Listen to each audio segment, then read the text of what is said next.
Most working professionals operate under a quiet but consequential assumption that income is the engine of wealth, that if the salary increases, the financial position improves proportionally.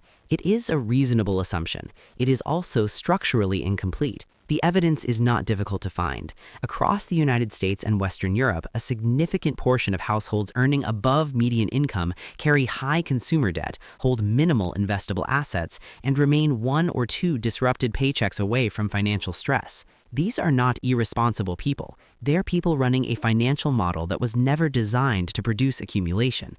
The conventional prescription is straightforward: earn more, spend less, save the difference. It has the appearance of logic, but it treats income as the primary variable when the real constraints are structural: how income is taxed at the margin, how lifestyle spending scales with earnings, and how the absence of a capital allocation strategy turns a strong income into a high-throughput cash flow system rather than a wealth-building one. These are not behavioral failures, they are architectural ones. The first mechanism worth examining is marginal tax drag. As income rises, a progressively larger share of each additional dollar earned is absorbed by taxation before it reaches the individual. Most professionals are aware of this in principle, but underestimate its compounding effect. A professional moving from one income band to a higher one does not simply receive more money, they receive more money at a lower net retention rate. Without deliberate placement of income into tax-advantaged structures, pension contributions, salary sacrifice arrangements, ISAs in the UK, 401k and IRA structures in the US, these are not peripheral tax products. They are primary tools for improving the net efficiency of earned income. The implementation mistake is engaging with them reactively at the end of a fiscal year, rather than as a forward-looking allocation architecture. The second mechanism is what might be called expenditure elasticity. Spending is not a fixed variable, it responds to income. As earnings increase, so does the reference point against which lifestyle decisions are made. Housing upgrades, vehicle financing, discretionary consumption, each adjusts upward in proportion to perceived capacity. This is not indulgence in the pejorative sense, it is a predictable response to changed circumstances. But the long-term implication is significant. If expenditure grows at a rate comparable to income, the surplus available for capital deployment remains static in real terms, regardless of how much the salary has grown. The professional earns more, the system absorbs more. The structural gap does not close. The third mechanism is the opportunity cost of deferred capital deployment. Capital compounds, earned income does not.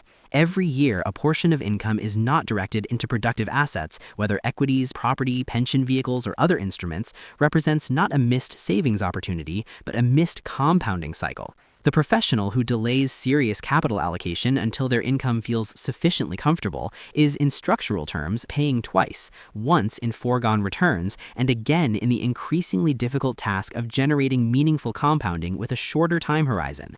The asymmetry between early and late capital deployment is mathematical, not motivational. The structural framework that follows from this analysis has three components. The first is a pre-distribution approach to income. Before earned income is available for discretionary use, a defined allocation, not a residual but a first priority percentage, is directed into tax-advantaged and investment accounts. The structural improvement here is that it removes spending elasticity from the equation before it can operate.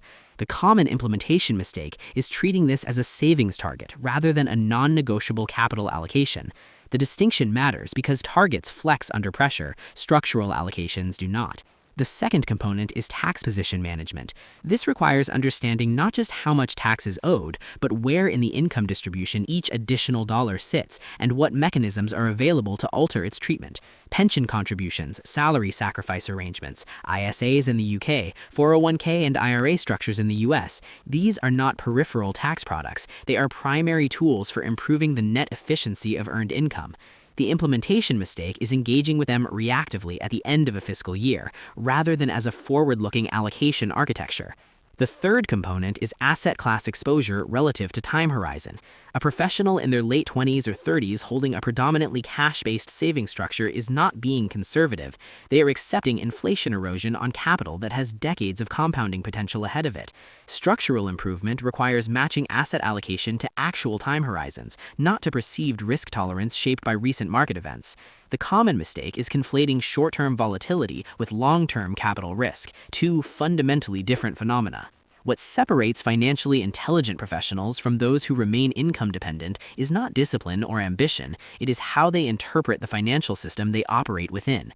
They understand that income is an input, not an outcome. They recognize that the tax structure, the credit system, and the consumer economy are optimized, not against them, but simply not for them. Structural awareness means designing a personal financial architecture that operates with a different objective than the default. The goal is not to earn your way to wealth. It is to build a system where income serves as fuel for capital formation, rather than the destination itself. If this reframed how you evaluate your financial structure, consider subscribing.